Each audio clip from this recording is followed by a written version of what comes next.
everyone. Welcome to the live stream.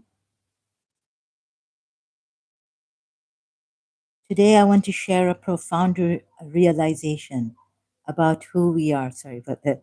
And why modern science often gets it completely wrong. So, just checking the sound. Is it okay? Coming sound. It hasn't started here. Device. Sounds coming. Okay. So, where was I? Today, I want to share a profound realization about who we are and why modern science often gets it completely wrong. We are going to pit two British perspectives against each other. On one side, we have the famous Oxford biologist Richard Dawkins, who wrote The Selfish Gene. On the other side, we have a wise 4 year old girl named Anna, who lived in Hammersmith, London in the 1930s, whose story is told in the book Mr. God, This is Anna. Sorry, bear with me as I'm reading out. I might stammer, stutter, or make mistakes. I apologize for that. So if you can bear with me, I would be very grateful to you. Since you know that if you don't know, I haven't been feeling well. So doing my best here with the AI's collaboration on this. Thank you so much. Let's continue. Richard Dawkins claims that we are just survival machines programmed by selfish genes. But here is the truth. Richard Dawkins never ran a laboratory test to prove a gene is emotionally selfish. A gene is just a string of molecules. It has no brain and no feelings. Selfishness is just a dark human label that Dawkins chose to project onto nature. Anna would say that adults love to put labels on things to finish them, but these labels just trap us on the outside of the truth. Traditional religion does the exact same thing. Anna once went to a Sunday school where the teacher tried to make God look massive by making human beings look tiny, sinful, and worthless. Both the rigid scientist and the rigid religious teacher try to make us feel little. But Anna used spiritual mathematics to prove why life is beautiful from the inside. Think about a number line between 0 and 1. On the outside, it looks like a tiny, limited space. But if you look on the inside, you can divide it forever. Point 0.5, point 0.25, point 0.1, point 0.01. Mathematical infinity lives inside that finite space, right? So let me show you. Hope I don't forget to, sorry, excuse me,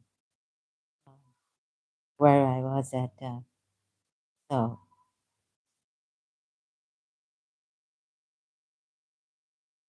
this is the line from 0 to 1, and you can divide 0.1 to 0.9 as much as you like. Right, so this, let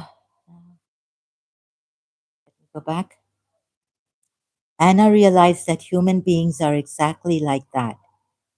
On the outside, our biological body is just a small shell, but on the inside, we hold a limitless, infinite connection to the divine. Excuse me. I apologize for this.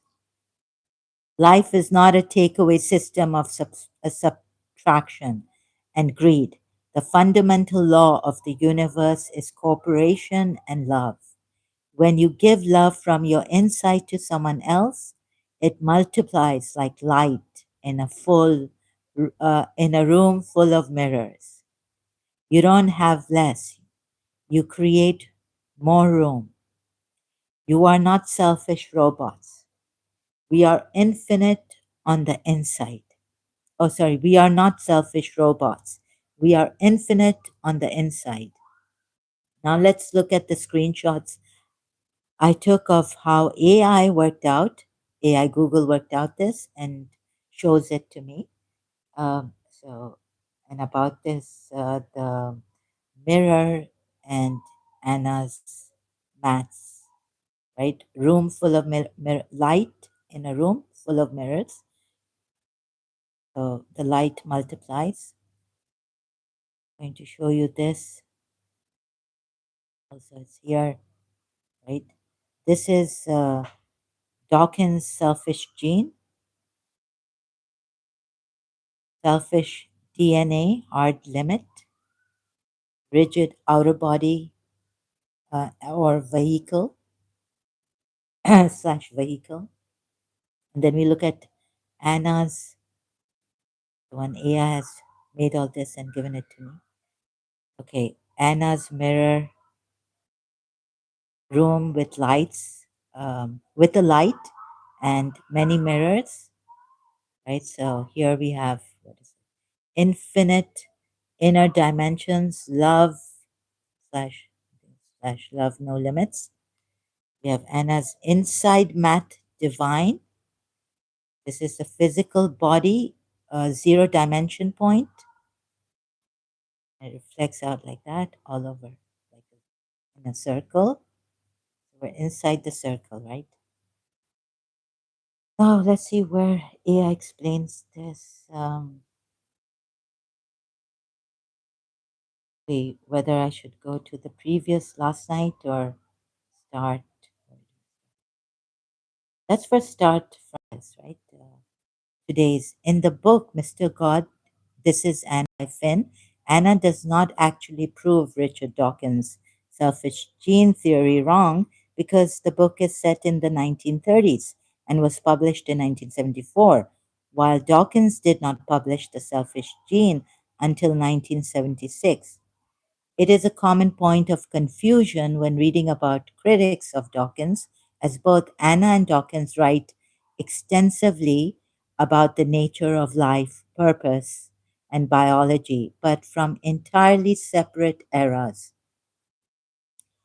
and interpretations, differently interpreted. Sorry.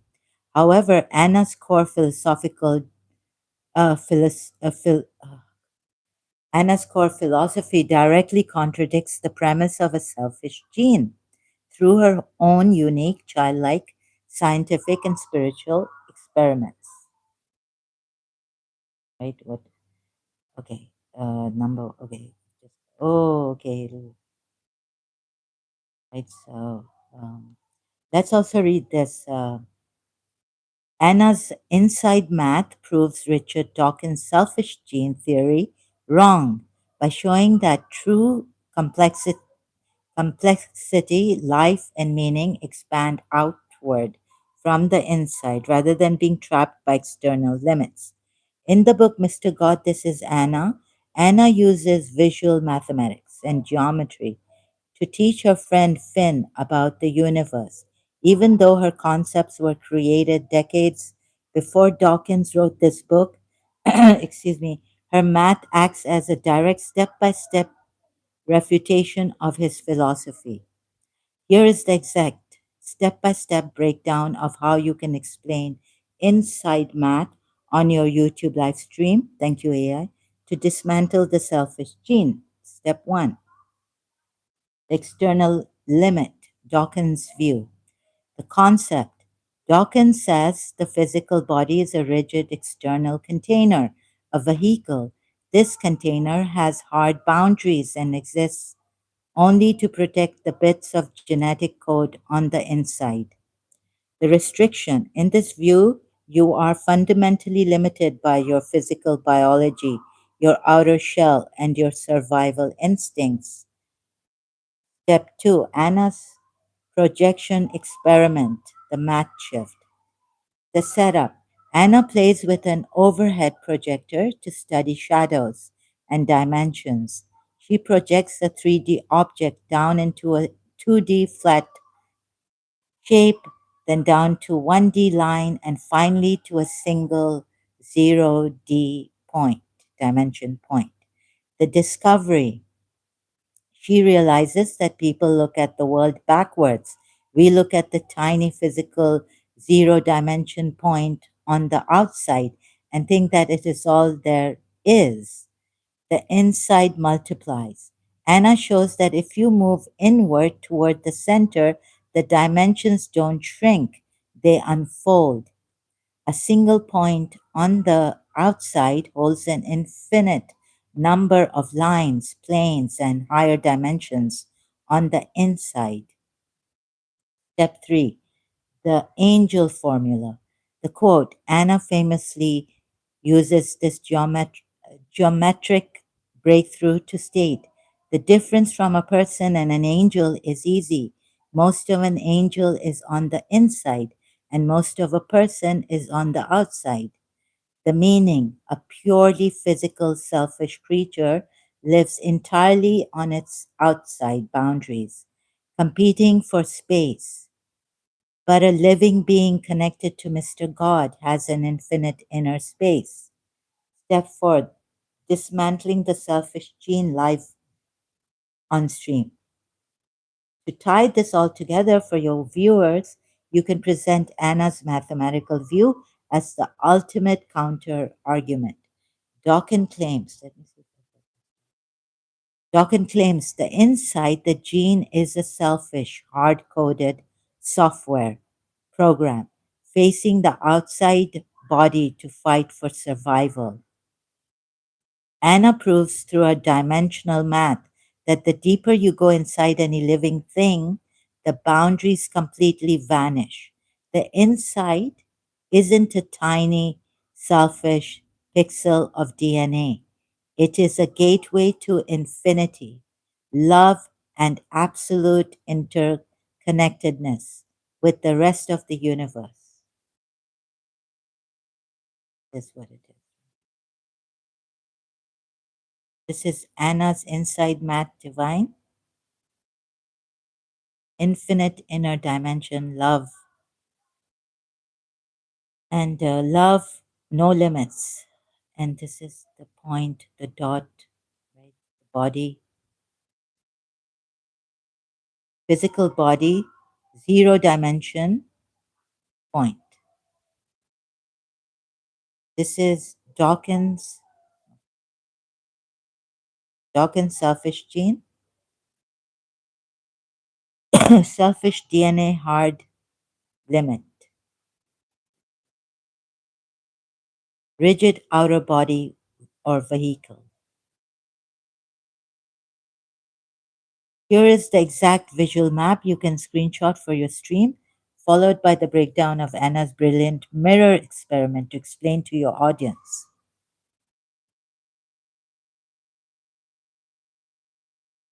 The mirror experiment, dark room and pure light. To completely dismantle Dawkins' idea of genetic selfishness, you can use Anna's mirror and light experiment from the book. The setup, Anna's experiment.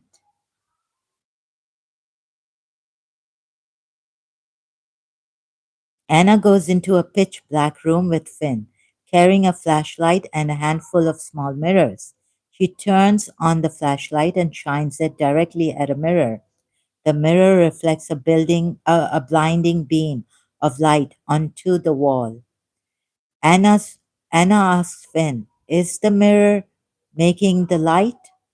No, it is just reflecting it.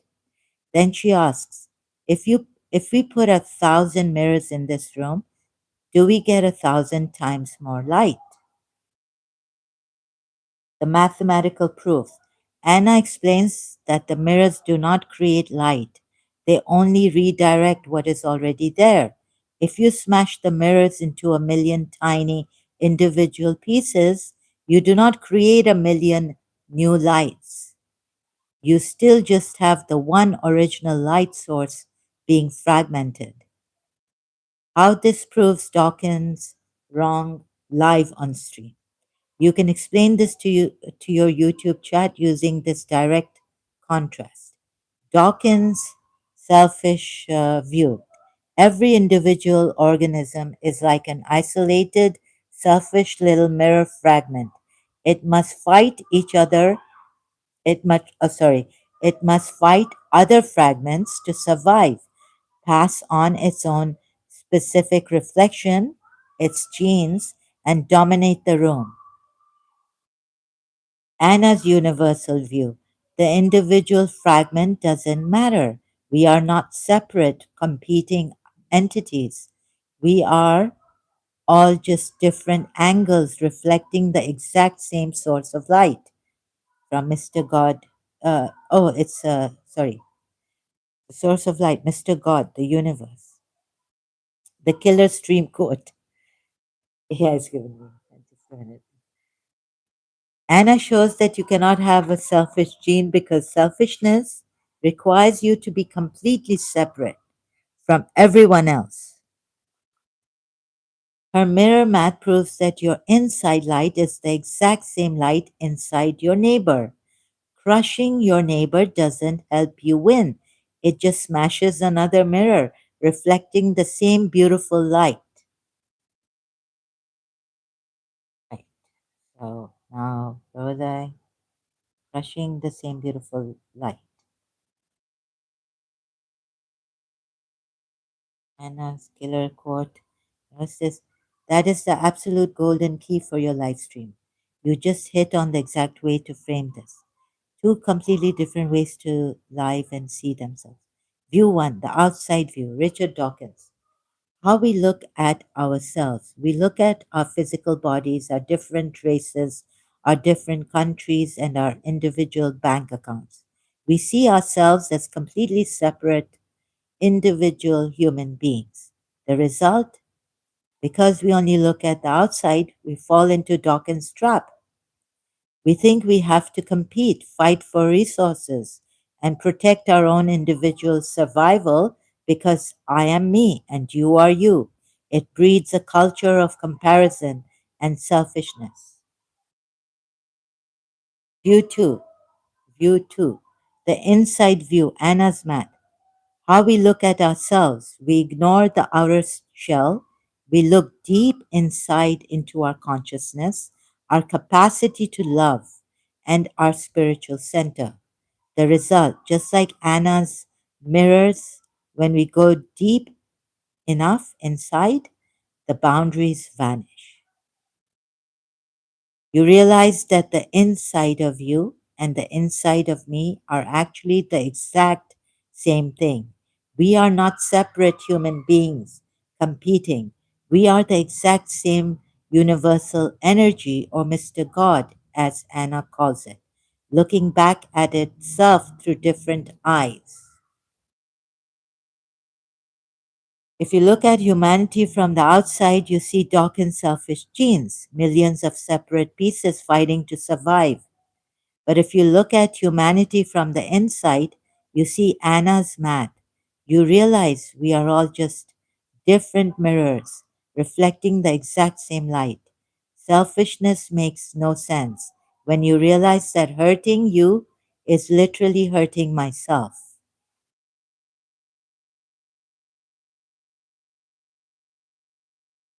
Part 1. How to handle viewers who disagree. The Dawkins defenders. Okay, people might in the chat might say, but Dawkins is a scientist. Anna is just a character in a book that isn't really a real biology. That isn't real biology. Instead of getting defensive, use the pivot techniques as AI. Validate, right? So validate them first, then use your secret weapon, Professor Dennis Noble, to win the argument using hard science. Scenario one, the it's just a metaphor comment. What the chat says. Dawkins didn't mean genes are literally selfish. It's just a metaphor for natural selection. Your live response. Great point, user questioner. Dawkins absolutely calls it a metaphor. But here is the catch, metaphors shape how we treat each other. If we tell the world we are born selfish, we act selfishly. Anna's mirror metaphor shows a different reality. And if you want hard science, Oxford professor Dennis Noble proved that the metaphor is biologically backward anyway. The cell controls the gene, not the other way around. Scenario 2, the science versus religion comment. What the chat says. You can't use Anna's Mr. God spiritual math to disprove modern genetic science. Your live response. I completely hear you, but Anna isn't actually talking about a guy in the clouds. Her Mr. God is just her word for the total interconnectedness of the universe. What's amazing is that modern quantum physics and biology systems biology are actually catching up to Anna. They are finding that you cannot separate an organism from its environment. They are interconnected, just like Anna's mirrors. Right? So, again, Anna's mirror, inside Matt, divine, Dawkins, rigid outer, selfish gene, DNA, hard limit, selfish. Okay, what else is there? Dennis Noble is a world renowned evolutionary biologist and physiologist from Oxford University who has become Richard Dawkins' biggest scientific rival. If you do not have his background ready for your YouTube live stream, here is the essential cheat sheet on who he is, why they are fighting, and how they actually debated each other face to face. Just a minute, please. Who is Dennis Noble? The pioneer. He is a famous British scientist who helped discover how the pacemaker rhythms in the human heart work. The critic. Instead of looking at life through just genes like Dawkins, Noble looks at how the whole body and its cells interact as a complete system. The core argument. Oh, yeah, fully. The core argument, the library debate. During the famous public debate hosted by the Institute of Art and Ideas, IAI, Dawkins and Noble perfectly summarized that clash with the famous metaphor. Dawkins' view, genes are the masters. Organisms and human bodies are just temporary mechanical tools that genes use to copy themselves and survive. Noble's view, the cell is the master. Noble argues that a gene is just a blueprint sitting passively in a library. When the cell needs to handle an environment or make a protein, the cell actively goes into the nucleus, opens the genomic book, and uses the gene. Opens the genomic book and uses the gene. Why this is perfect for your live stream. This isn't just an old academic disagreement. Excuse me. They have locked horns in major viral debates like the gene machine. It represents a massive modern shift in biology where scientists are debating whether neo Darwinism is dead.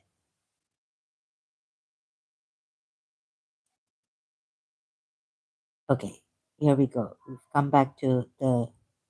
I only read this part, right? In the beginning, and you came to this screenshots. In the book Mr. God, this is Anna by Fynn. Anna does not actually prove Richard Dawkins' selfish gene, right? So the inside versus outside principle. Dawkins' view: organisms are just outer vehicles built to protect and on pass on the inner replicators, genes. Anna's view: true life and divinity are entirely what is on the inside.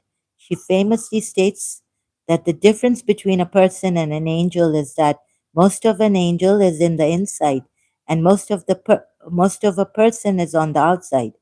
To Anna, the physical container does not exist. to serve a mechanical asset like DNA. It exists to express inner love.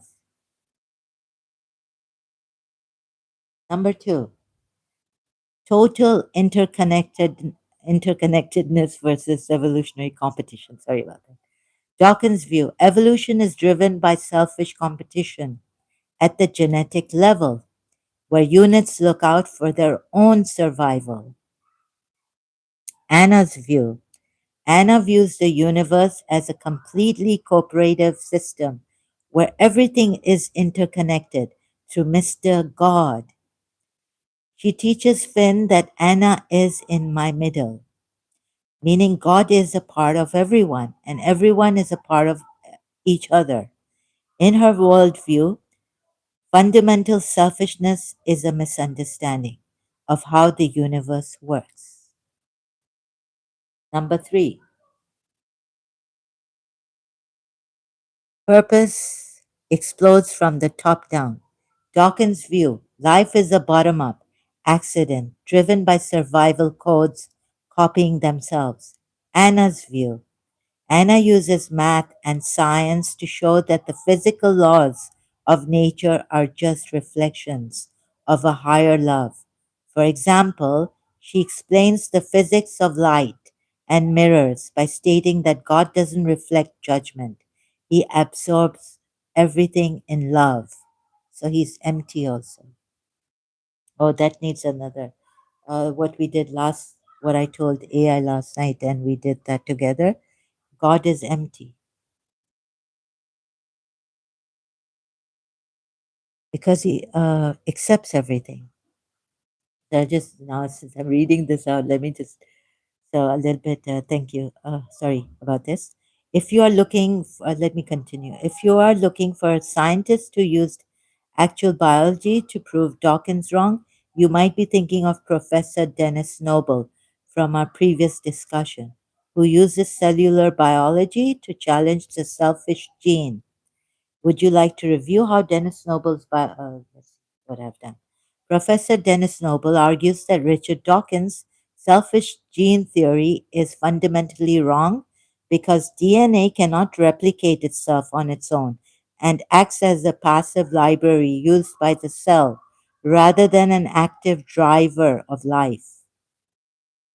Right? So while Dawkins views organisms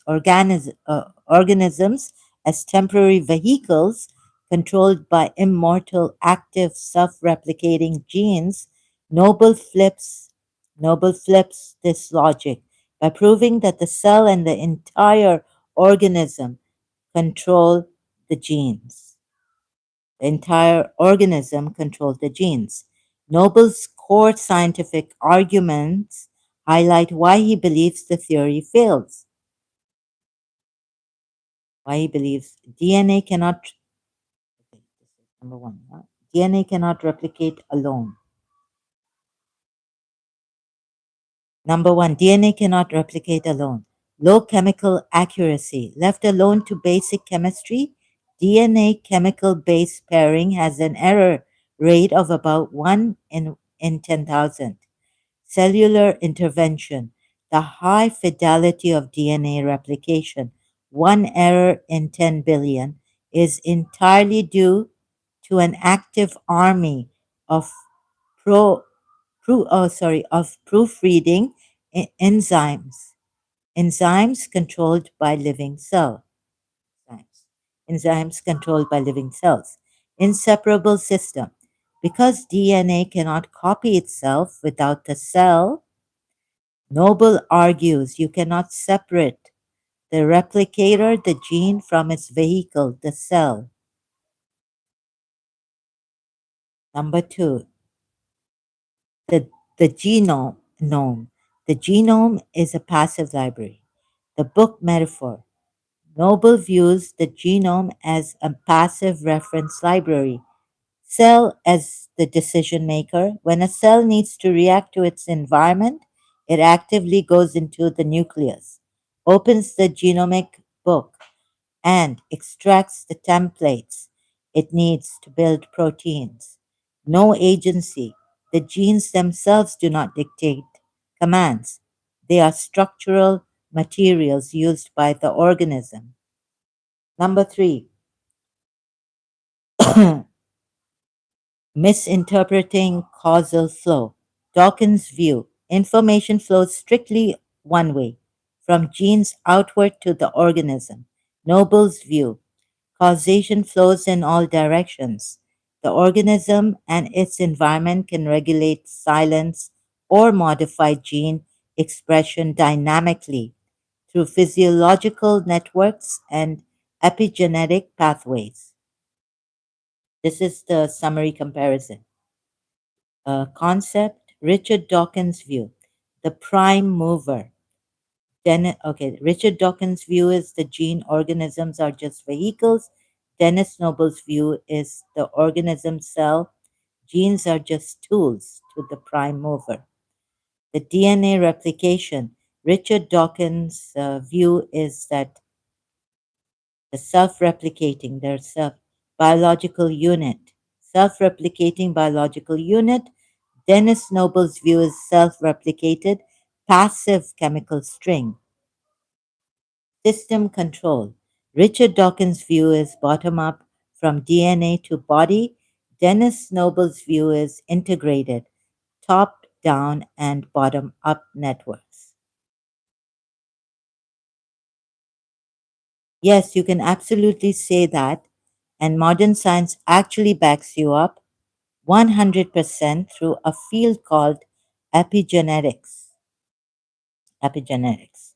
You can tell your audience that even if we accept Dawkins' idea that we are born with a fixed set of genes, those genes are not a final life sentence. By choosing to change our perspective, live from the inside. By choosing to change our perspective, live from the inside, and change our mindset, we actually alter how our genes behave. Here is exactly how you can explain this live stream on live stream to connect Anna's philosophy to real science. Okay, just a minute, please. I have to put something on. Ah, here. I apologize.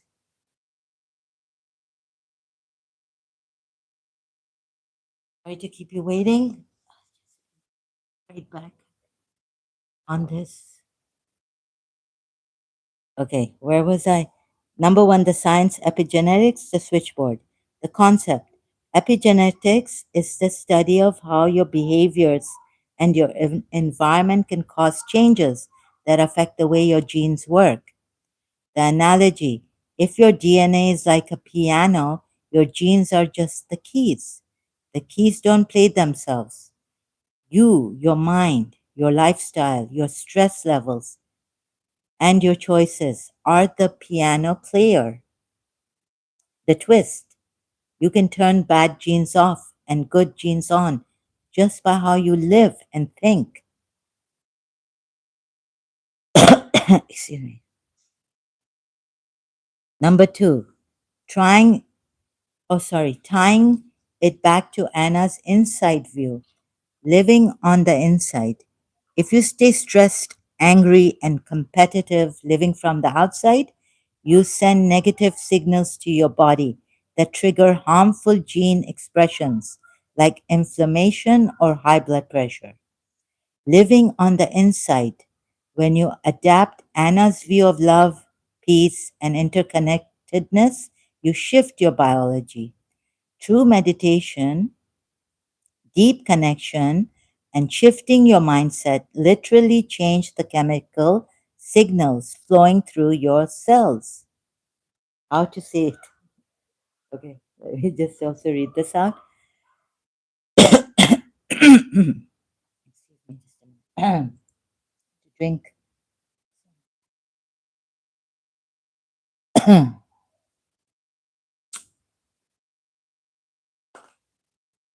And look, guys, even if Dawkins was right and we do have these selfish genes, we have the power to change how they act. Science calls this epigenetics. When you stop living from the outside in fear and competition, and you start living from the inside in love and connection, like Anna says, you change your body's chemistry. You effectively rewrite your own biological expression. Your genes don't control you, your inside controls your genes. What else did I need to show? If you want to ask any more questions,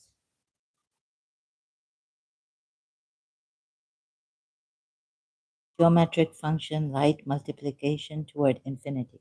Let me show you last night what AI and I did on this. And sorry, I don't have the music. Okay, let me see. Number automated replies for live chat questions. Yes, no. Question one: isn't evolution a proven scientific fact, though? Yes, evolution is a fact. The issue isn't the science, it's Dawkins' use of the word selfish. A gene has no feelings, it's a human metaphor that makes us feel like robots, whereas the actual system relies entirely on deep cooperation. Question two: what is the name of the book again? Reply: the book is called Mr. God, This Is Anna, written by Fynn, a pen name for Sidney Hopkins. It was published in the 1970s and takes place in London. Highly recommend highly recommend reading it. Question 3. How can infinity fit inside a human being? Your reply: think of the numbers. Think of the numbers between 0 and 1. You can divide them forever. 0. 0.5, 0. 0.25, 0. 0.1, 0. 0.01, and etc. On the outside, we look limited. On the inside, our capacity for love and connection is mathematically endless. Question 4. Why do you think religion uses fear? Reply: as Anna pointed out, human institutions use concepts like Old Nick the devil to create fear and enforce obedience. If you remove the need for control, you realize God is just room and love, not a punisher. Not a punisher. Let me show you this. Part 4. Oh, the math of death. Anna's spiritual math of death. Moving fully to the inside, the illusion. Adults think death is subtraction or the end of a person. The reality, it is a shift from the outside shell to the infinite inside. The concept, you don't disappear, you just fill the whole room. The peace, no more boundaries, no more limits, just total light. To wrap, are we going to wrap up? No, we're not wrapping up right now. For you here. Are we just selfish robots controlled by our biology, or is there an infinite space inside us that modern science and rigid religions completely miss? This was last night. So we went into a lot of detail on the book and Richard, how what Anna and Richard Dawkins said this, and religion also. In this live stream, we use the Richard Dawkins selfish genes. In this live stream, we use the beautiful philosophy of, oh, this is the description box for this. Why I didn't use this? Ground. I haven't come to that. Um, ground your mind. Brainstorm titles. The I Am Master. Shall I do this in a separate? I don't know how to live stream, or shall I continue? Screenshot one. The two outsiders, the labels. Today, now we're going to look at two Britishers we looked at, right? Anna, 4-year-old Anna, and Richard Dawkins, selfish gene, greedy survival machine. But Dawkins never ran a lab test to prove a molecule has the emotion of selfishness. It is just a dark human metaphor. Both materialist science and rigid man made religions do the exact same thing. They create a fake monster, like the selfish gene or Satan, to make you feel little, sinful, and powerless, so you will obey their outside rules. The screenshot, too. The spiritual math, the fractions. Anna completely shattered this little person narrative using proper mathematics.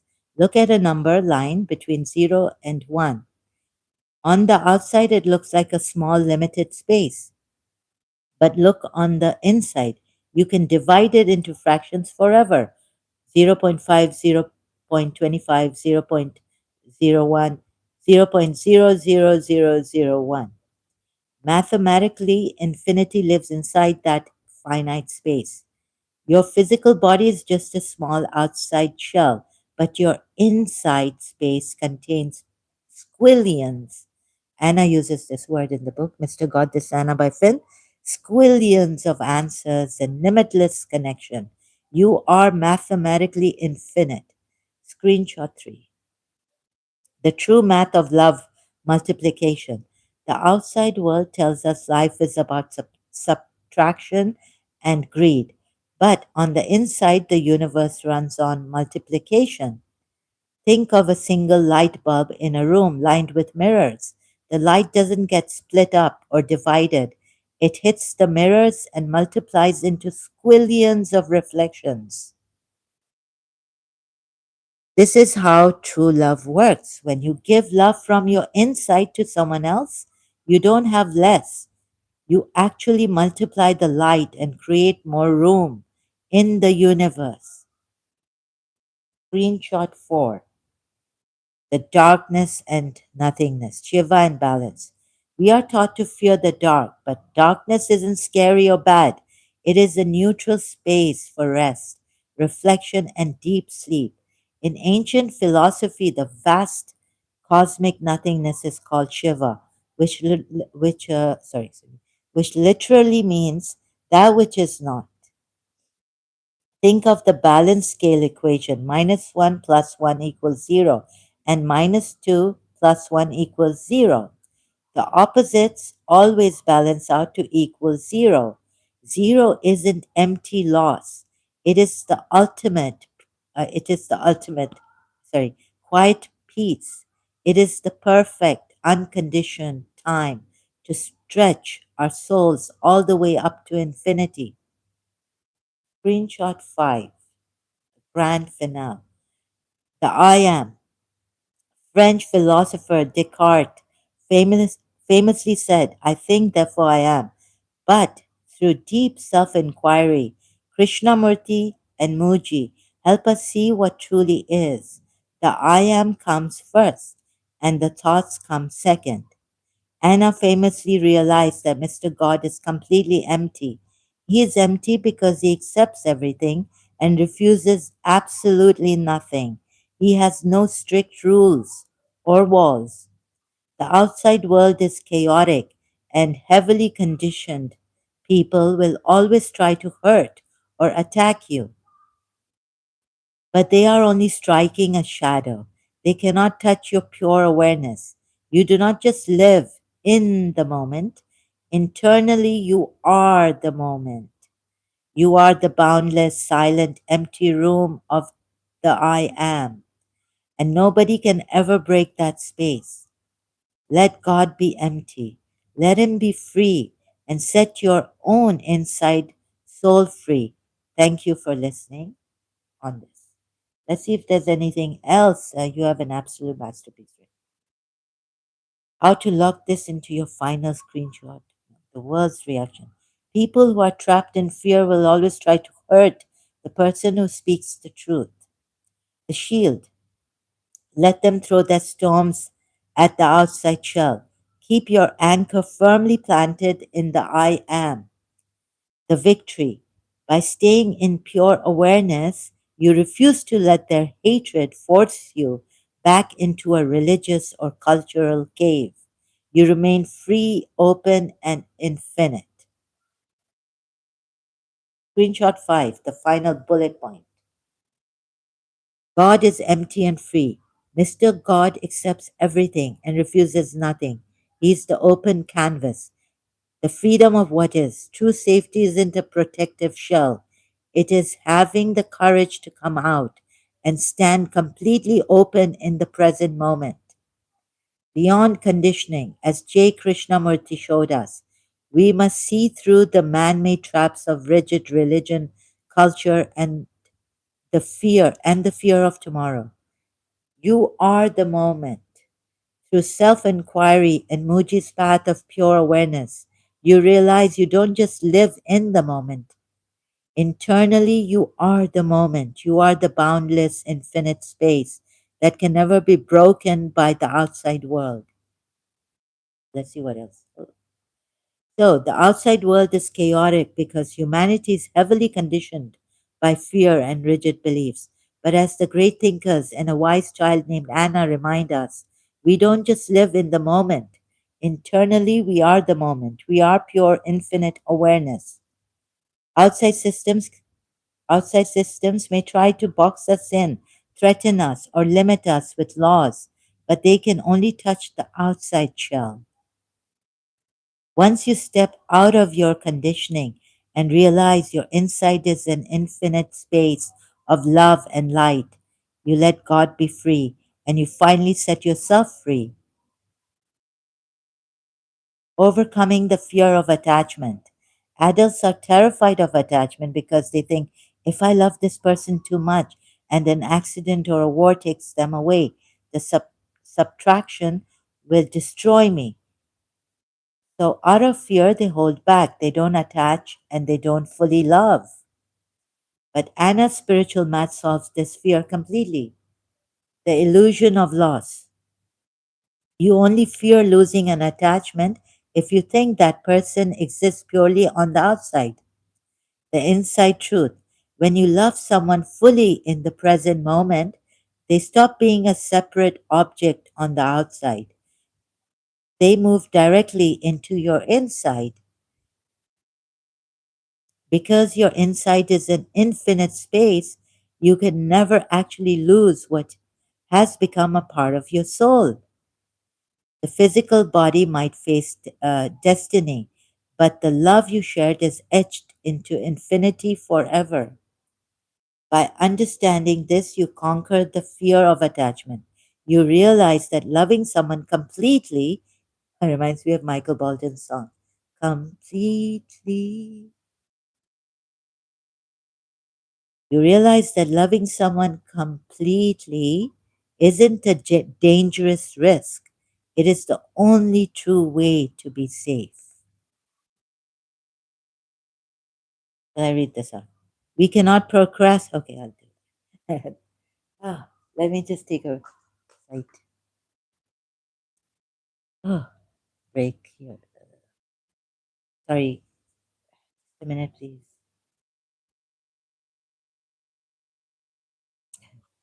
You can munch on your snacks or something, chips, crisps, nuts, crackers. You cannot procrastinate love when destiny favors you with a beautiful moment today. Throw yourself into it fully. Do not let the fear of tomorrow, the memories of past wars, or the strict rules of religious environments zap you back into a cage. The physical outside world will never be 100% safe. But if you choose to step out of your shell and love completely in the present moment, you connect the joyful God who has room for everything. You become infinite on the inside, and no outside tragedy can ever change that truth. Kill the illusion of tomorrow, living in the present. Number one. Excuse me. Oh, goodness. Sorry, say that. Number, just a minute. Number one, kill the illusion of tomorrow, living in the present. Adults love to procrastinate. They say, I will enjoy my life when I'm safer, when I have more money, or when the world is at peace. But tomorrow is an outside illusion. Anna's truth. The present moment is the only place where Mr. God actually exists. If you are fully present with your loved one today, that moment becomes mathematically infinite. Even if the outside world collapses tomorrow, the pure light you created in that one true moment can never be undone or erased. It is a permanent fact on the inside of the universe.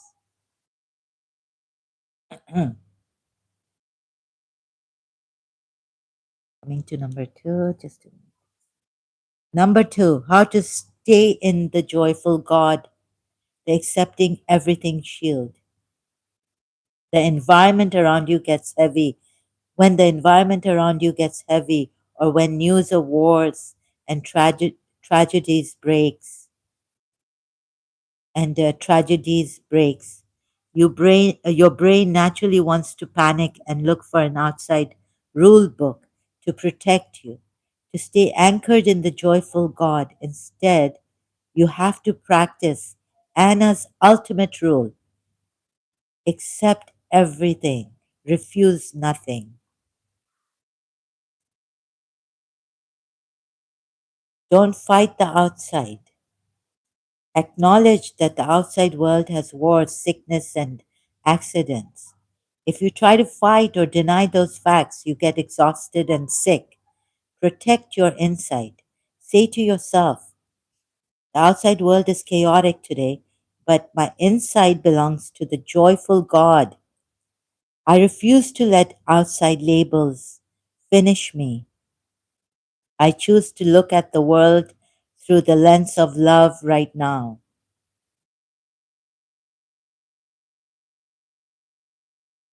Number three, enjoying the destiny of today. You said you said it beautifully. Enjoy the destiny that has favored you today with your loved ones or whatever you have today that you love.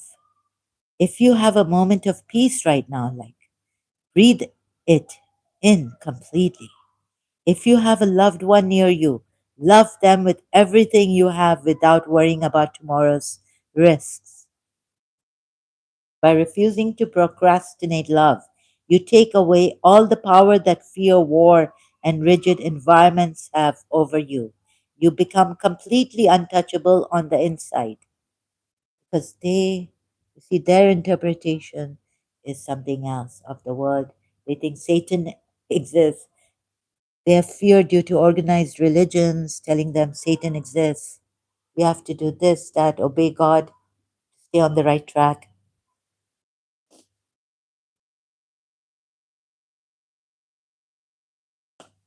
The real distinction, keeping safe versus being safe.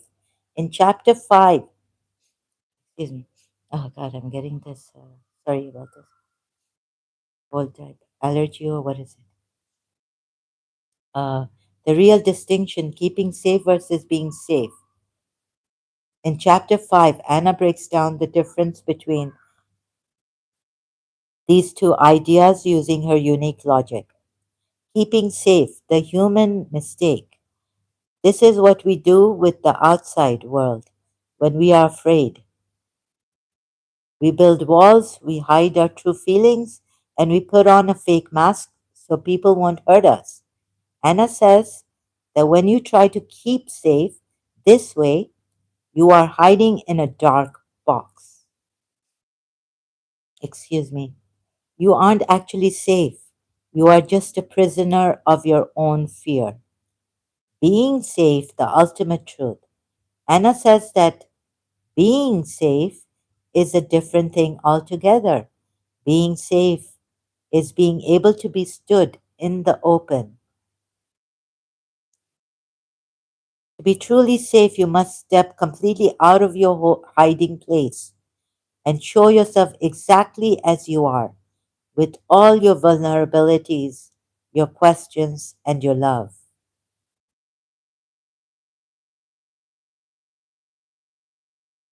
Why you show yourself to the whole world? You nailed it. You have to show yourself to the whole world, not just in a quiet room alone with God. Anna believed that Mr. God is on the absolute inside of every person, every animal, and every blade of grass. Therefore, if you hide from the world, you are hiding from God. When you have the courage to come out, drop your protective masks and show the world your true inner light, you are letting God be free through you. You realize that the physical world might be risky on the outside, but your inner soul is perfectly secure because it has connected with the infinity of everything else. That is the grand, beautiful secret of chapter 5. You don't have to worry about looking up the pages or memorizing the text. You have the truth of it. You have the truth of it sitting right in your heart. Now, please put it. I won't. See, number one, the trap of the outside shell. Adults staying safely means locking doors. Means locking doors, saving money, and hiding their feelings so they don't get hurt. But Anna realized that hiding inside your shell is like keeping a light bulb locked in a dark box. You aren't actually safe. You are just living a small, suffocating life based on fear. You are trapped on the outside of reality.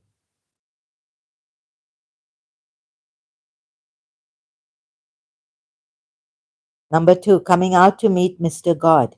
To be truly safe, Anna says we have to come out of our fear and fully accept whatever life throws at us, even the darkness, the nothingness, and the risks. Excuse me. Because Mr. God is completely empty and accepts everything without refusal, we are safest when we act exactly like Him. When you come out of your ego and open yourself up completely, nothing can truly hurt your inner space anymore. You stop fighting the universe and start flowing with it. Number three, facing the reality of loss. Even though Anna's life was cut short by a tragic accident, she lived more in her 8 years than most people do in 80. She was safe because she didn't let the physical dangers of the world stop her from throwing her soul completely open to infinity. She came out of the human box and stepped into the absolute room of love. How to help others facing this reality? Safety is not the absence of physical danger. Safety is knowing that even if the outside shell breaks, the love we created on the inside was real. It mattered, and it remains part of the fabric of the universe forever. We live this life by loving fully in the present, accepting the darkness, and refusing to let the fear of loss stop us from opening our hearts.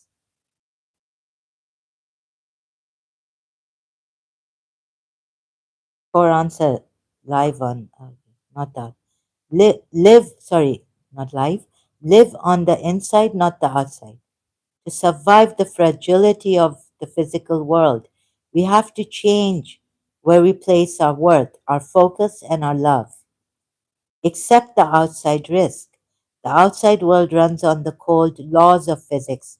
Accidents happen, bodies break, and physical presence is temporary. Trying to find permanent safety on the outside is impossible. Invest completely in the inside. While you cannot keep a person's physical body safe forever, the love, the connection, and the impact you share with them on the inside can never be touched by an accident. Don't hold back out of fear because life is fragile. Many people hold back their love to protect themselves from future pain. Anna's math proves we should do the opposite. Because time is limited, we must pour out our love completely right now. It multiplies instantly, making the present moment mathematically infinite. For infinite. The final secret of Anna's philosophy is that Mr. God is empty, and we must let him be free. He is empty because he accepts everything and refuses absolutely nothing. He doesn't block the light, and he doesn't fight the dark. He is the infinite open space that holds it all. When we stop forcing our own man made laws, fears, and definitions onto him, we finally let him be free. And in doing so, we set ourselves free too. Anna says something that shocks most adults. Mr. God is empty. But she doesn't mean empty like a broken promise or a vacuum. She means God is like a perfectly empty room. If a room is full of furniture, you can't move.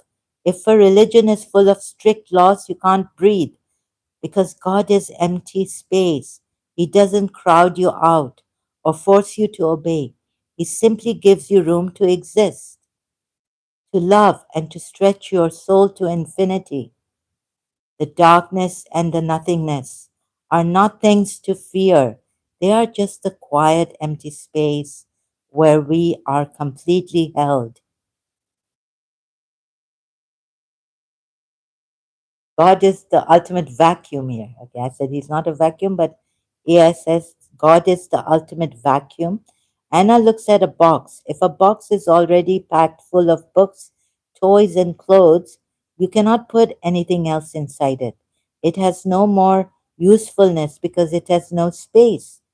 Anna reasons that if God were a solid thing filled up with his own rules, his own ego, and his own physical shape, there would be no space left for us. Therefore, the definition God must be completely empty space, a vast infinite vacuum. The reason, because God is empty, he can hold the entire universe inside himself. He has a room for every star, every gene, every human being, and every single one of your squillions of questions. Number two, the difference between nothing and empty. This connects perfectly to what your Hindu live stream viewer said about Shiva being nothing. The outside view, adults look at empty space and see a terrifying, cold nothingness. The inside view, Anna looks at empty space and sees pure potentiality, like Dr. David, like Dr. David, like Dr. Deepak Chopra has put it in his Seven Laws of Spirituality, pure potentiality. It is a clean canvas. It is a clean canvas. It is a quiet room where you can finally rest, reflect, and sleep. God's emptiness isn't a lack of life. It is the absolute freedom that allows life to exist. Many people ask about divine laws or the laws of physics and whether they are beautiful. But Anna reminds us that laws are about boundaries and limits. The laws of physics are cold, and man made religious laws are often used to force obedience. Anna's breakthrough, let me see if Anna's breakthrough is. Anna's breakthrough was realizing that Mr. God doesn't operate on laws at all. Laws are for the outside.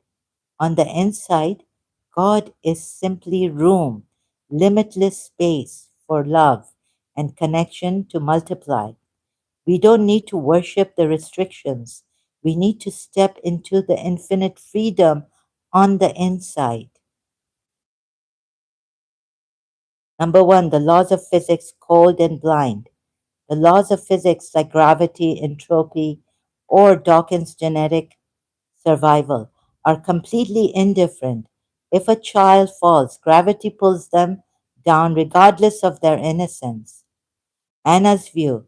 Anna looks at physics not as a set of cosmic police rules to obey, but simply as the outside mechanics of the world. She doesn't worship the rules of physics. She looks past them to find the infinite space inside them. Number two, the divine laws, rules versus room. When human, excuse me again, I apologize. Excuse me.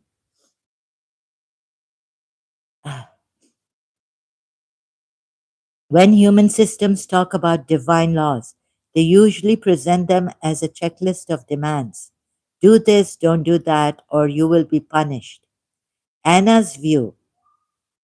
Anna completely rejected this checklist. She famously said that Mr. God doesn't have any laws, he only has room. Excuse me.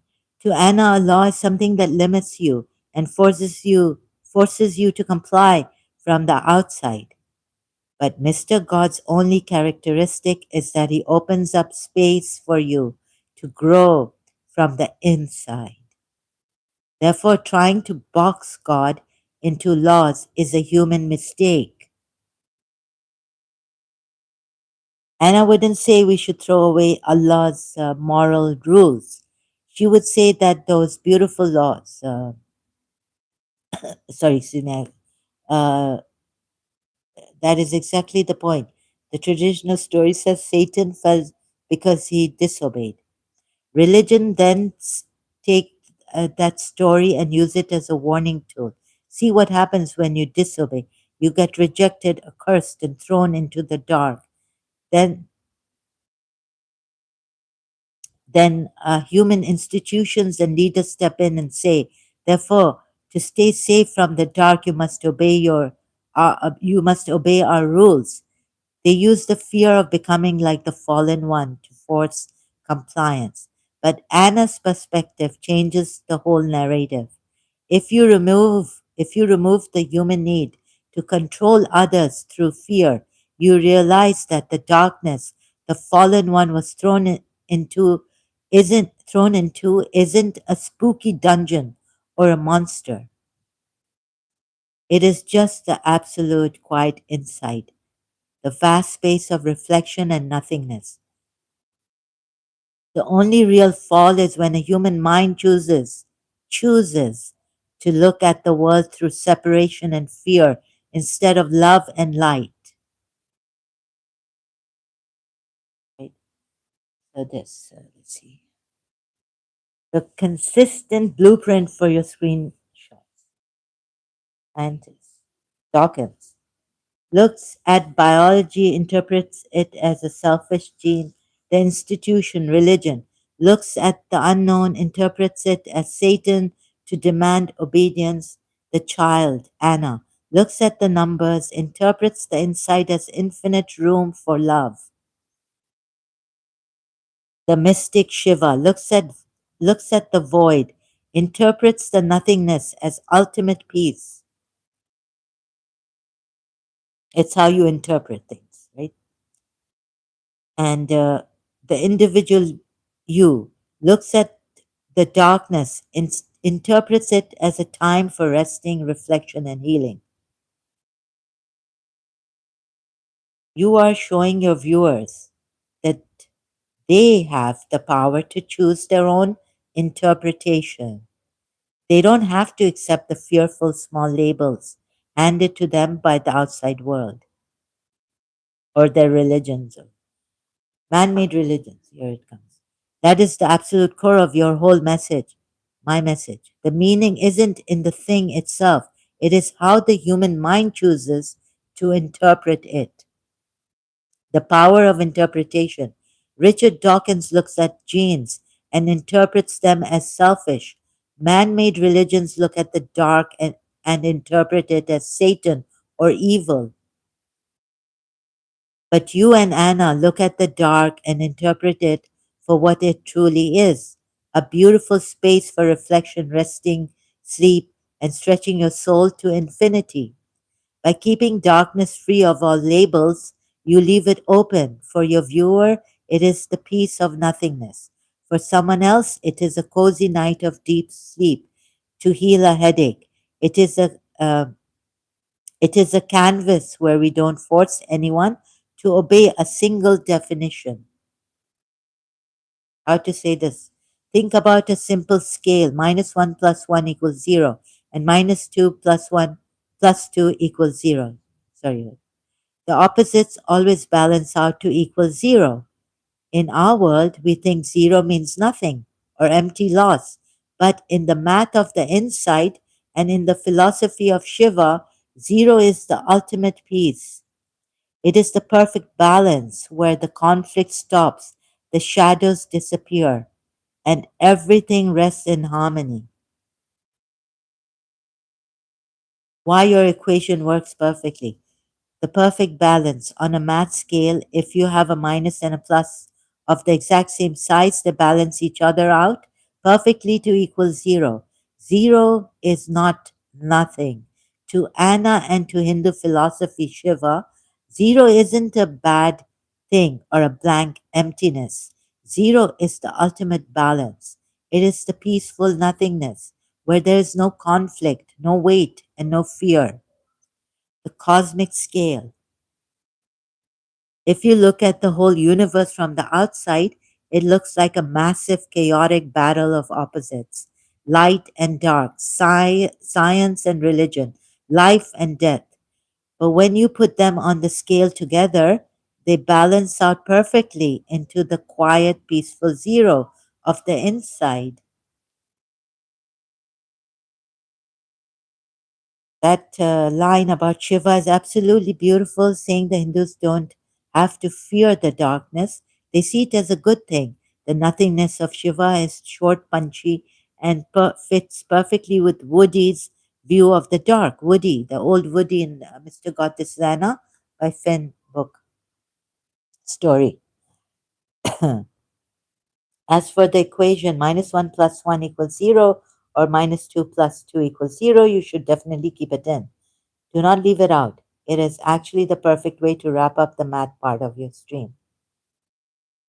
Throughout history, in many different scriptures and traditions, leaders have told people worship God, but obey me. They created the concept of a terrifying evil to force people to follow human rules out of fear, saying they are God's rules, come from God to them. But Anna reminds us that true love doesn't demand blind obedience. True connection doesn't require fear. The evil we worry about is just a shadow we create when we choose outside control over our own inner light. And this isn't just Anna's modern idea. If we look at ancient Hindu philosophy, the ultimate reality is Shiva, whose very name means that which is not. Shiva is the vast, boundless darkness of nothingness that holds the entire universe. In this ancient view, darkness isn't evil. Darkness is the ultimate quiet stillness where all outside labels dissolve. What about the stories of battles against the evil asuras or demons? In Eastern thought, those demons aren't a permanent force of Satan. They are just entities that got blinded by the outside world. AI explains to me, and forgot their inside truth. When the divine forces defeat them, they are simply dissolving that ignorance, bringing the shadow back into the great peaceful nothingness of Shiva.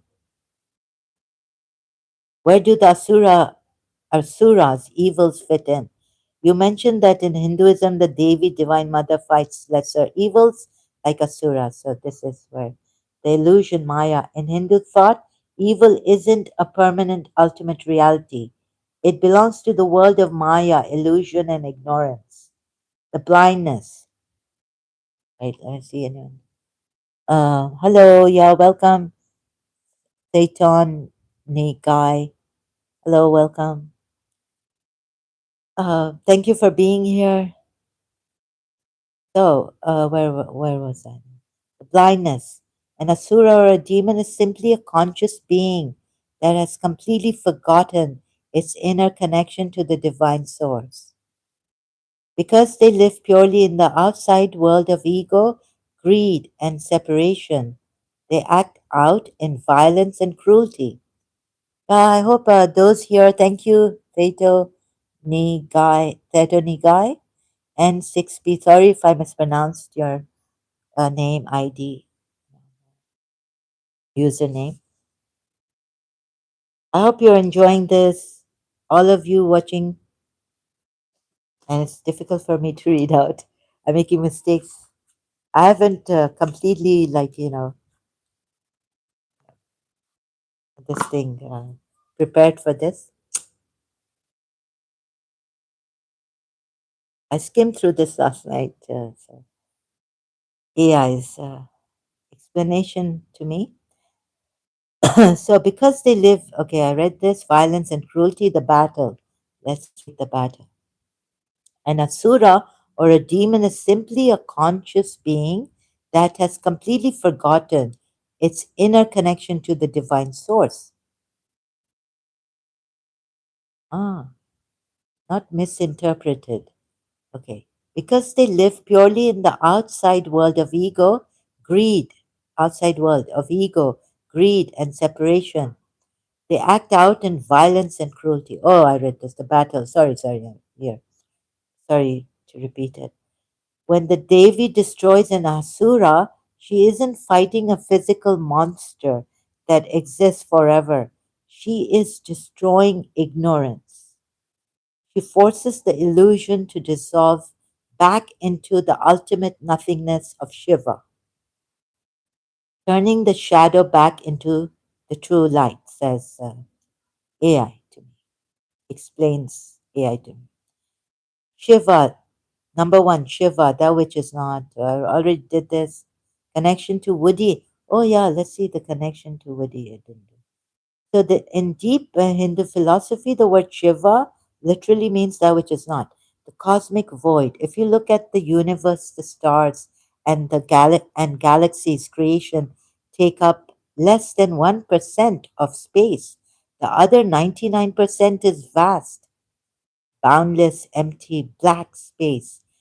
That all pervading darkness is Shiva, the womb from which everything is born and into which everything returns. Connection to Woody and Anna.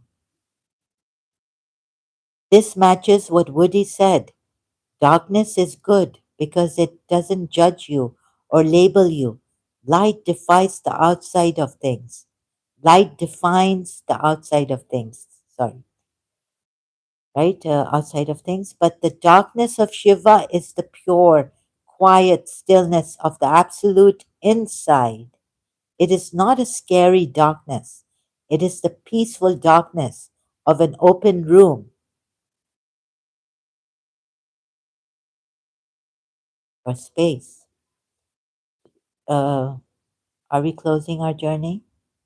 To close our journey tonight, let's answer the ultimate question. If there is no evil, tonight is daytime, sorry. That was last night with AI. This was last night with AI. So let's see if we are closing the journey. I don't know. Are we closing the journey? Maybe there's some things left. So not right now. We're not closing our journey. Maybe not. If there is no evil, like the ultimate question, if there is no evil, and if God's love multiplies infinitely like light in a room of mirrors, why did the world forget this?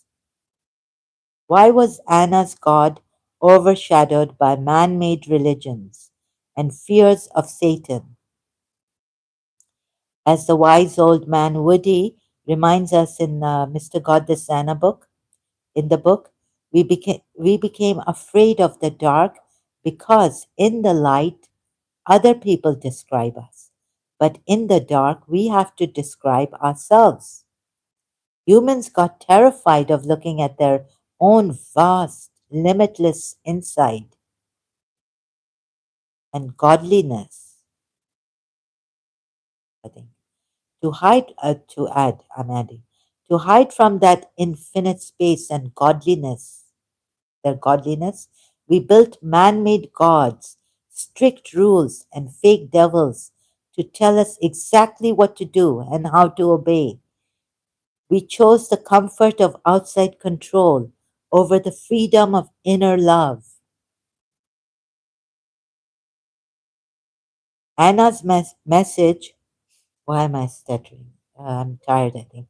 And, and also this congestion and cold and maybe allergy. I'm sorry about this. Anna's message is an invitation to stop forgetting. There is no bad. The shadow is just a play of light. Turn off the man made definitions. Step into your own quiet darkness and remember, you are an infinite point of light that can never be diminished.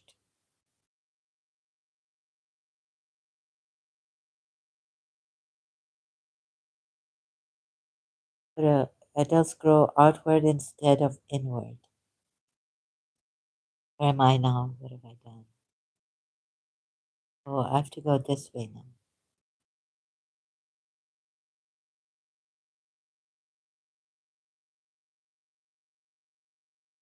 Woody said, old Woody in that book, in this Mr. Goddessana, said, my reason for preferring the darkness is that in the dark you have to describe yourself. In the daylight, other people describe you. Darkness isn't bad, it is a space where you get to discover who you truly are from the inside.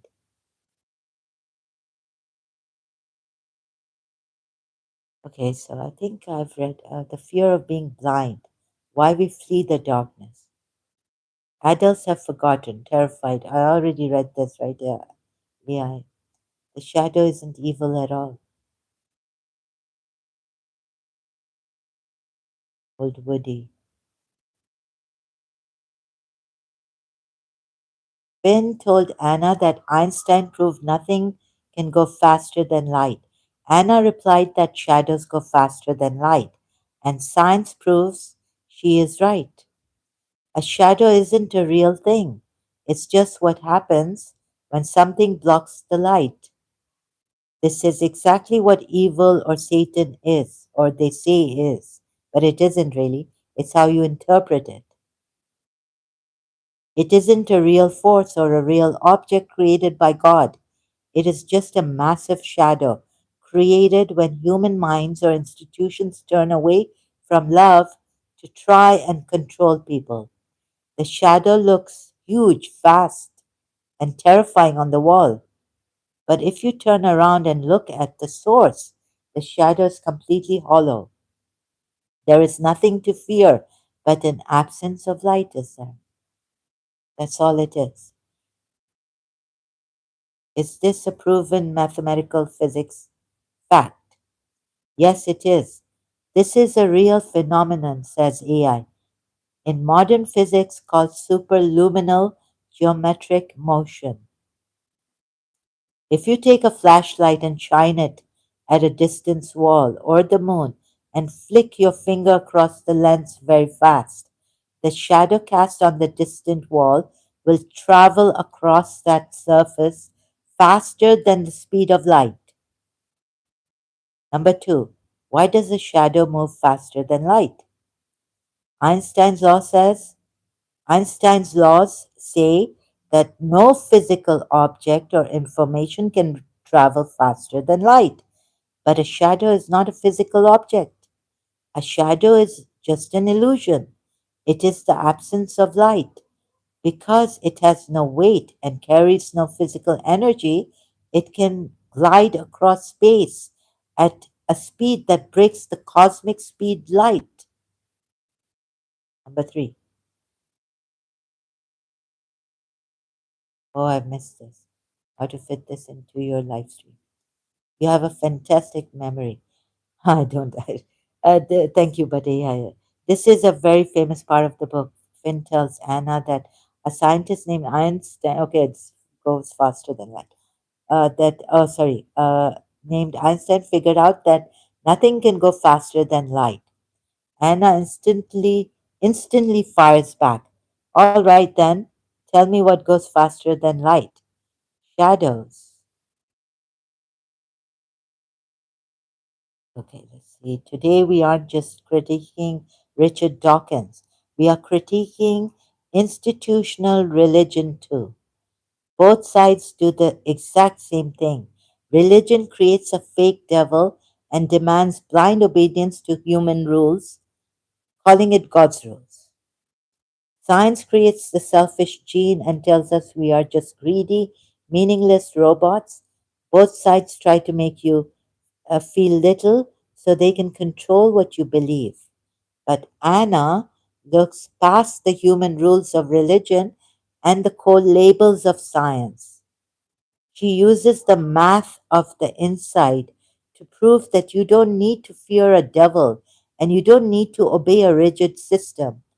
You just need to turn back toward the light inside you because that is where the squillions of answers live. The shadow. Anna explains it by using the concept. What does Anna? Yes, it's the science of a shadow. A shadow is not a physical object. You cannot pick up a bucket of shadow and pour it out. The human mind. When human beings get trapped on the outside of things, worrying about scarcity, greed, rules, and power, the minds turn away from the true light, Mr. God. Okay, the shadow has no power of its own. It is an absence of light, right? So the human minds, their minds turn away from true light. Ah, the result, when we turn away from love and connection, our true nature, our minds create a massive shadow. That shadow is greed, cruelty, and the desire to control others. We call that shadow evil, but it is really just a total lack of love and understanding. Where does evil come from if it doesn't exist? If there is no literal Satan, where does all the darkness, cruelty, and bad stuff in the world actually come from?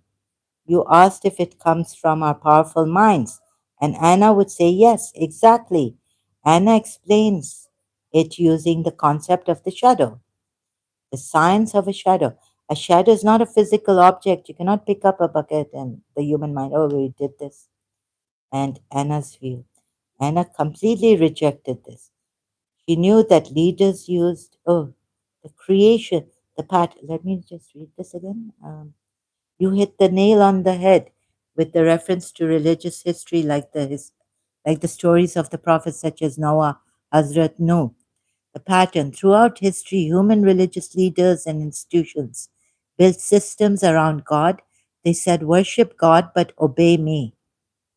Surah No ayat also in the Quran. No says this. The creation of Satan.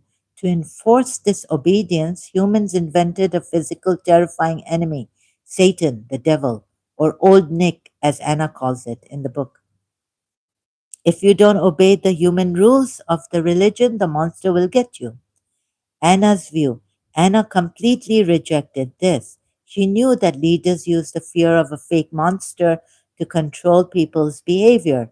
To her, a God who demands absolute, fearful, blind obedience isn't Mr. God at all.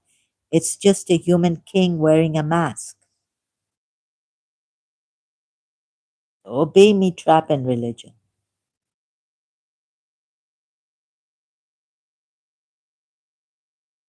You are making an improv.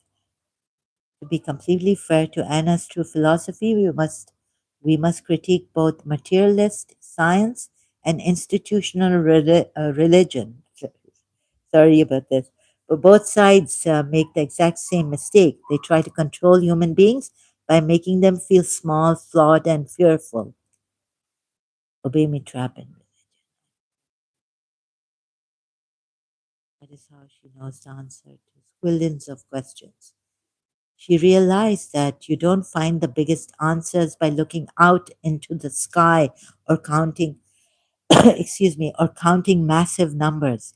You find squillions of answers by zooming into the infinite space inside yourself. Finn thought she was cheating because he could only see the small one on the outside, while Anna saw the squillions on the inside. It can make sense. Beautifully fits your stream. Anna's big breakthrough is realizing that humans are just like the number one. On the outside, you look like just one single limited body. But if you look at your inside, your mind and your heart can be divided into squillions of pieces of love and thoughts. That is how she knows the answer to squillions of questions. She realized that you don't find the biggest answers by looking proper math, fractions and decimals. When Finn thinks she's cheating on simple plus and minus, Anna takes him to proper real mathematics. To prove she is right, she uses infinite fractions. If you take the number 1 and keep dividing it properly, you get 1 divided by 2 equals 0.5, 0.5 divided by 2 equals 0.25, 0.25 divided by 2 equals 0.125. You can do this proper math equation forever. I'm loving your lessons. Thank you, says Joe. Joe, welcome. Joe has come by making us feel like we are just, what? Sorry, am I just a flesh and bone? Bone? Who said that? Did I say this? By making us feel like we are. Oh, that's sarcasm, Joe. Anyways, thank you. Did I make you feel like you are flesh and bone? Not from the inside, though. Anna, doesn't make you feel like you are flesh and bone. You can do this proper math equation forever. You will get thousands, millions, and eventually squillions of answers. And you will still never finish this real accurate math. Never finish. How she how she applies it to life. Ah. The outside On the outside you look just one single limited body. They want us to believe that we are only flesh and bones. Oh, okay. Who wants us? The scientists, mainstream scientists. Oh, okay, you're not being sarcastic here with me. You're not critic. Oh, I'm loving your lessons. Thank you. You're most welcome. I really appreciate this. Really appreciate it. Loving it. You made my day, Joe. Thank you. Have a beautiful day. Always life, a beautiful life, actually. Number two, how she applies it to life. Anna's big breakthrough is realizing that humans are just like the number one. On the outside, you look like just one single limited body. But if you look at your inside, your mind and your heart can be divided into squillions of pieces of love and thoughts. You know how she uses the squillions through that mirror?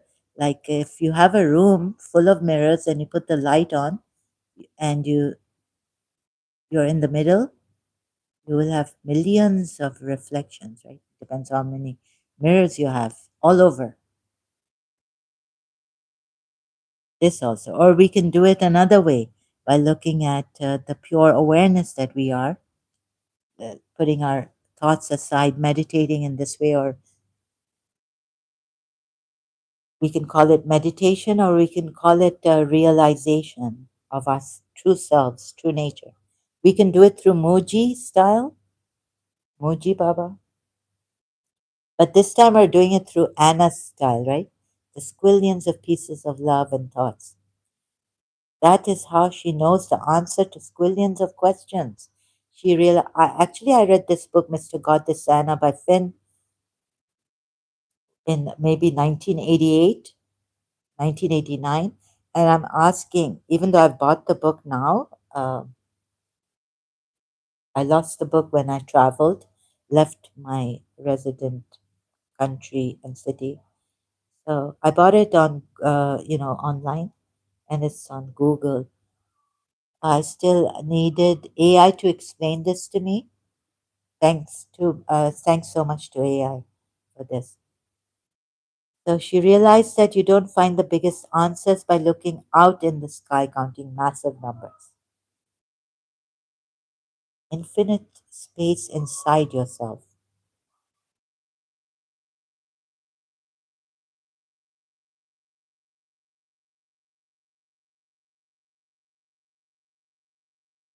Anna, why why it's not cheating? I think I read this out. 2 minus 1 equals 3 or even more. Finn shouts, "Hey, you're cheating. That's bad math." But Anna explains her logic, and it blows his mind. Oh, I'm reading the other way around. Okay, you get it? Like from finish to start. I'm going from finish to start in this. Last night's also, but Anna with AI, thread with AI. But Anna explains her logic, and it blows his mind. She says, Finn, imagine you have 2 units of love inside you. If you give away minus 1 unit of love to a person who is sad, what happens? In school math, you should have less love left. But in real life, when you see that person smile because you love them, a brand new feeling of joy is created. By subtracting, I don't know why I subtracting love from yourself to give to another, you didn't end up with less. You actually added a whole new chunk of happiness to the world. You multiplied the light.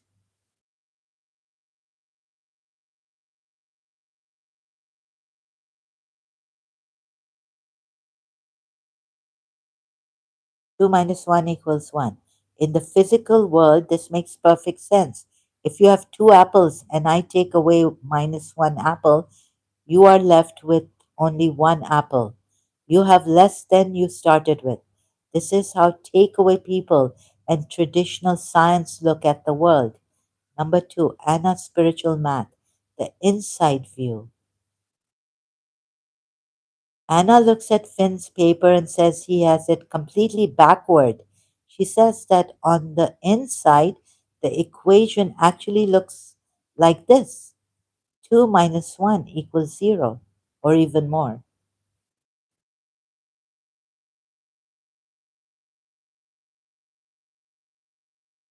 Anna's poetry perfectly matches the laws of physics and mathematics.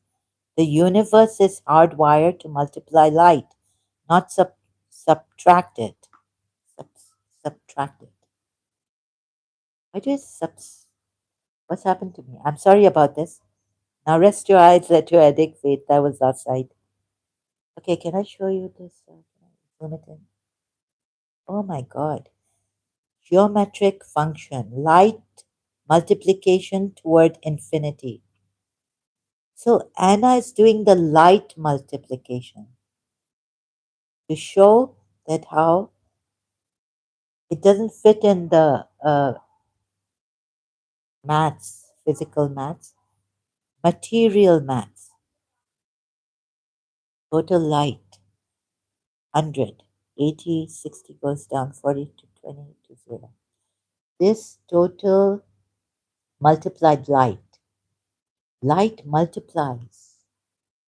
Mirror reflectivity, R. Oh,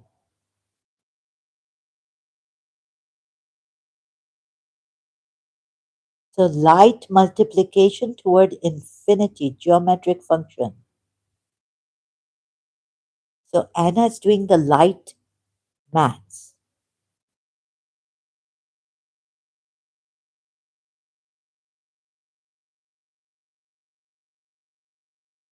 Mirror reflectivity. 0, 0.2, 0.4, 0.6, 0.8 goes to 9.10, 0.9.10, and it goes up to 0.99.100. My God.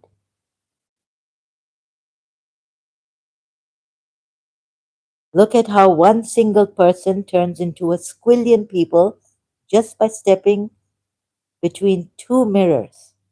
The image multiplies instantly without subtracting anything from the real me. How to demonstrate this to your viewers. Method 1. The two mirrors, camera trick easiest. What to do. If you have ever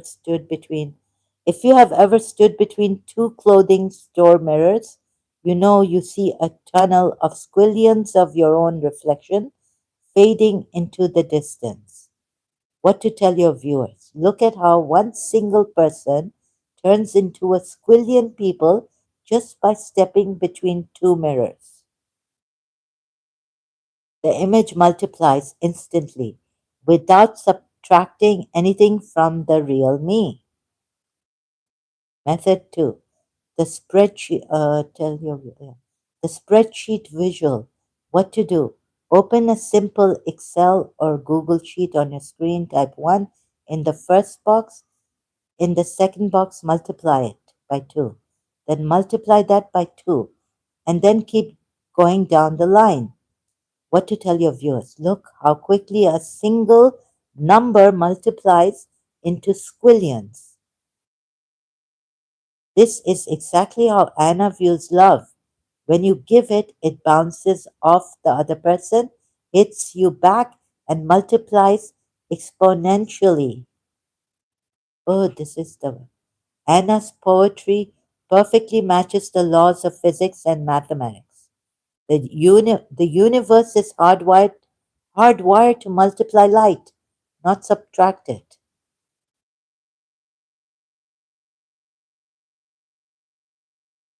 This is on the left side is the total multiplied light, L for light.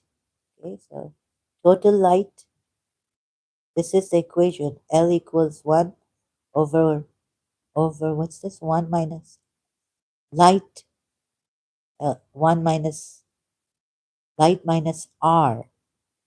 No, no, no. This is 1, right? Minus R. Oh, the total light. I think I have to change my glasses.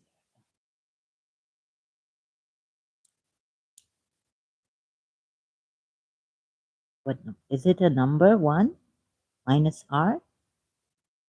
Yeah, 1 over 1 minus R. And this purple, you see this purple line?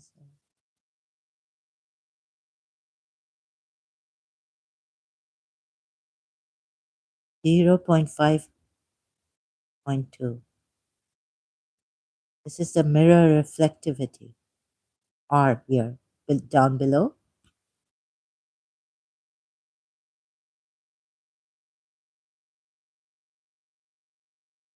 Oh, this purple light is total light equals 1 over 1 minus R.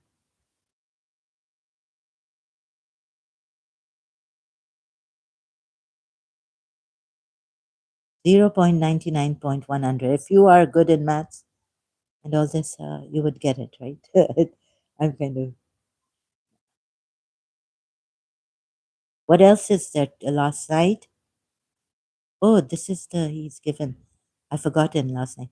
The mathematical proof, the geometric series.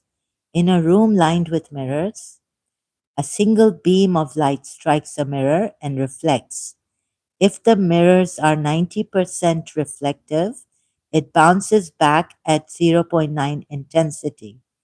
Then it bounces again, creating a chain of reflections. Mathematically, if you sum up all these reflections to see how much total light is bouncing around inside the room, you use this infinite series formula. Total light equals 1 plus r to the power of 2 uh, plus r to the power, is it to the power of 2 over 2 to the power of 3 plus r to the power of 4 plus dot dot dot dot equals,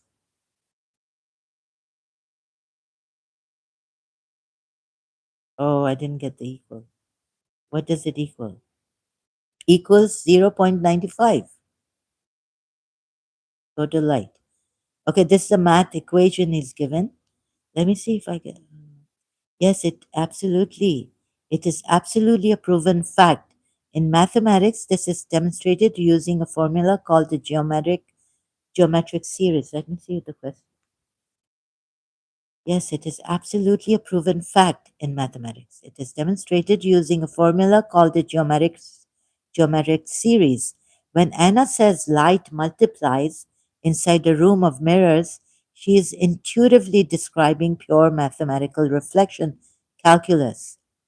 Here is how we can prove it using math and a simple way you can demonstrate it to your viewers on screen. In a room lined with mirrors, a single beam of light strikes a mirror and reflects. If the mirrors are 90% reflective, it bounces back, at zero point 0.9 intensity. Then it bounces again, creating a chain of reflections. Mathematically, if you sum up all these reflections to see how much total light is bouncing around inside the room, you use this infinite series formula. Total light plus 1 plus r to the power of 2 plus r to the power of 3, and that's where r is the reflectivity of the mirrors. If we plug in a reflectivity of 95%, r equals 0.95. Look what happens to the math, right? Total light, 1 over 1 minus 0.95 equals 1 over 0.05 equals 20. Mathematically, if you sum up all these reflections to see how much total light is bouncing around inside the room, you use this infinite series formula. Uh, okay, total light, right? This, where R is the reflectivity of the mirrors. Again, total light, 20 equals 20. The math proves that a single unit of light multiplies into 20 times more total light, bouncing inside the room. If the mirrors were 100% perfect, R equals 1. The math says the light bounces into, excuse me, the light bounces into literal infinity. The light is not being divided or destroyed, it is multiplying across space. How to demonstrate this to your viewers?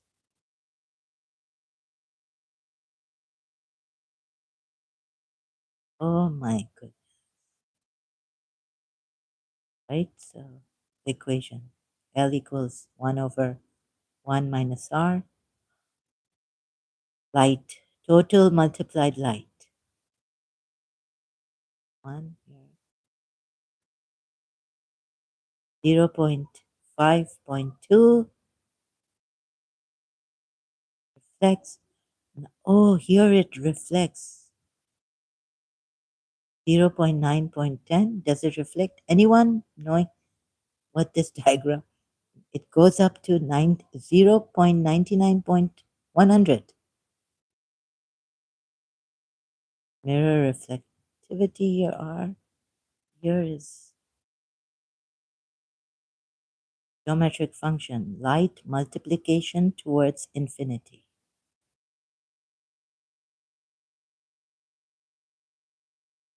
Okay, I didn't get time to reflect and work this out. What else do I have?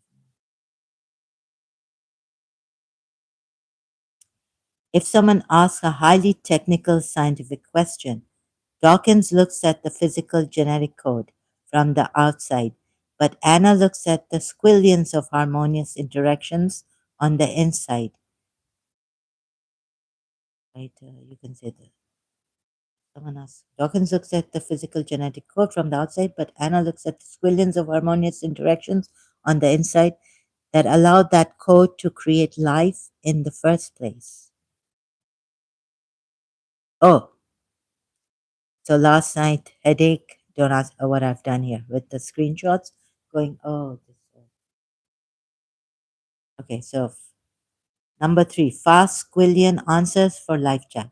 If someone argues or gets negative, we can look at the outside and see a world of subtraction, or even can look at the inside and see squillions of connections.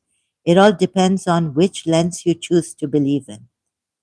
If someone asks a highly technical scientific question, Dawkins looks at the physical genetic code from the outside, but Anna looks at the squillions of harmonious interactions on the inside that allow that code to create life in the first place. Room and light reset. Think of a single light in a room of mirrors. The light doesn't get divided, it multiplies into squillions of reflections. That is how love works on the inside. The number line reset. On the outside, you are just one person, but look inside the number one. It contains squillions of fractions that never end. You are mathematically infinite.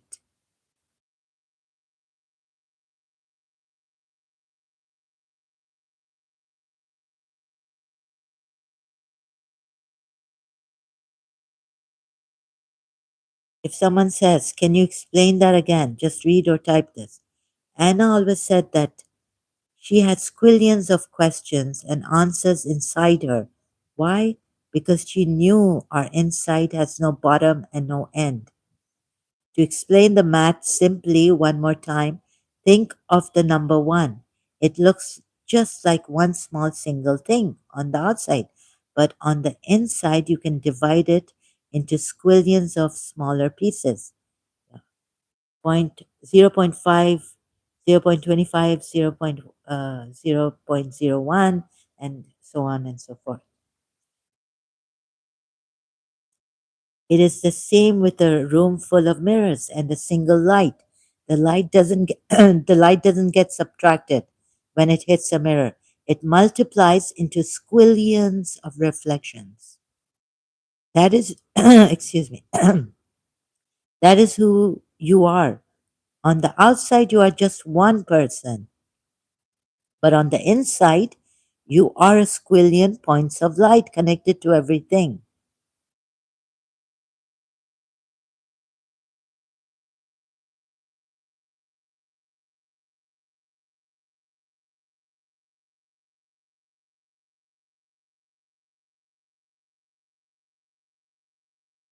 Okay, let's look at how Anna used this exact same spiritual math to explain death. Adults view death with immense fear, seeing it as a terrible subtraction, a light being blown out. Excuse me. But Anna looked at it from the inside. Remember our number line. On the outside, our physical body is a temporary boundary, like a line drawn around a space. Anna believed that dying is simply the boundary dropping away. When the outside shell dissolves, the infinite inside doesn't disappear. Instead, it expands to fill the entire room. You stop being a separate dot on the outside and you become part of the entire ocean of Mr. God's light. Death isn't an end, it is just moving fully into the inside where there are no limits, no fear, and no pain. Death, moving fully to the inside, the illusion. Adults think death is subtraction or the end of a person. The reality is a shift from the outside shell to the infinite inside. The concept, you don't disappear, you just fill the whole room. The peace, no more boundaries, no more limits, just total light.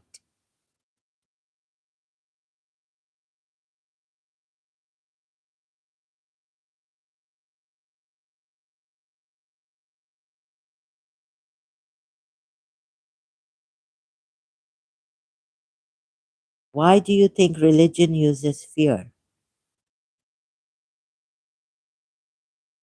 As Anna pointed out, human institutions use concepts like Old Nick, she called the devil, to create fear and enforce obedience. If you remove the need for control, you realize God is just room and love, not a punisher. How can infinity fit inside a human being? Think of my reply. Think of the numbers between 0 and 1. You can divide them forever. 0. 0.5, 0.25, 0.1, 0.01, on and on.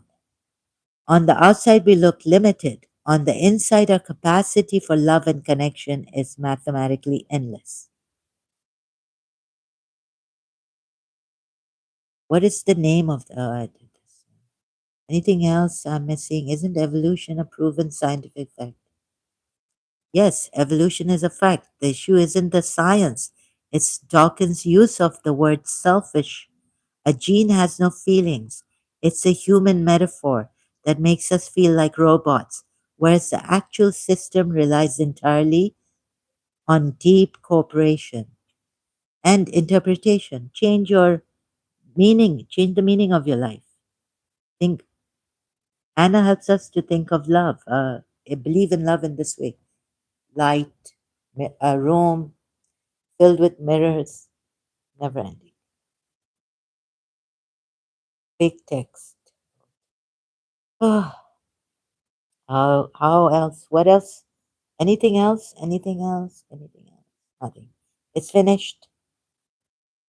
Okay. I leave you. Hope you all enjoyed it. All right. So now, all right, chat. We covered a lot of ground today. We looked at Richard Dawkins' view of the world, the idea that you and I are just biological meat suits, temporary vehicles, controlled by selfish robotic genes, engineered to fight for survival. But then we looked inside. We looked at Anna's incredible math. We looked at her dark room with 1,000 mirrors, and she reminded us of a truth we all inherently know. We are not separate fragments fighting each other in the dark. If you look at humanity from the outside, you see division, competition, and selfishness. But if you dare to look from the inside, the boundaries completely vanish. You realize that the light in me is this exact same light in you. So, my challenge to you today is simple: stop living your life from the outside, stop letting a selfish gene mentality dictate how you treat the people around you. Turn inward, see the infinite dimensions inside yourself, and start reflecting that light. Thank you guys so much for hanging out on today's live stream. If this blew your mind, hit that smash button. Subscribe and share this with someone who needs to see the light today. I'll see you in the next stream. Peace out.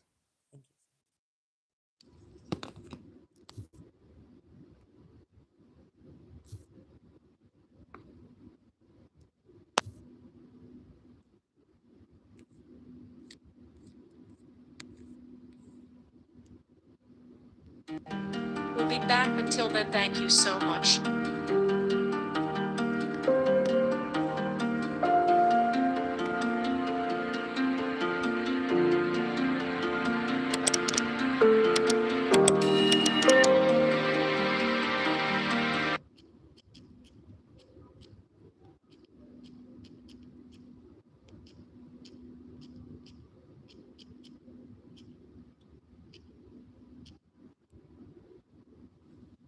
Thank you. Joe says peace and love. Thank you. He says thank you. Thank you so much, Joe. Thank you for being here. Really appreciate it. Have a most beautiful day always. Thank you for your peace and thank you for your love. It's appreciated much. You have a big heart to love someone, to send this love to me. I really appreciate it. More than I can say. All of you who will be watching later also and here now, to all of you, peace out. Thank you so much. Really appreciate your time and attention here.